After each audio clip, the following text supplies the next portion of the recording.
عاشق حقیقی کے بارے میں حدیث قدسی ہے۔ قولہ تعالی من طلبنی وجدنی ومن وجدنی عرفنی ومن عرفنی احبنی ومن احبنی عاشقنی ومن عاشقنی قتلہ ومن قتلہ فعلی دیتہ وانا دیتہ۔ ترجمہ: اللہ تعالیٰ نے فرمایا، جو میری طلب کرتا ہے وہ مجھے پا لیتا ہے۔ جس نے مجھے پا لیا اس نے میری پہچان کر لی۔ جس نے میری پہچان کر لی اس نے مجھے اپنا محبوب بنا لیا۔ جس نے مجھے اپنا محبوب بنا لیا وہ مجھ پر عاشق ہو گیا۔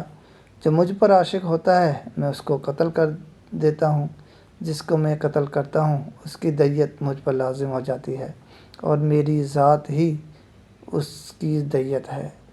حوالہ: کتاب نور الہدیٰ کلام مصنف حضرت سلطان العارفین حضرت سخی سلطان باہو قدسی سرہ العزیز۔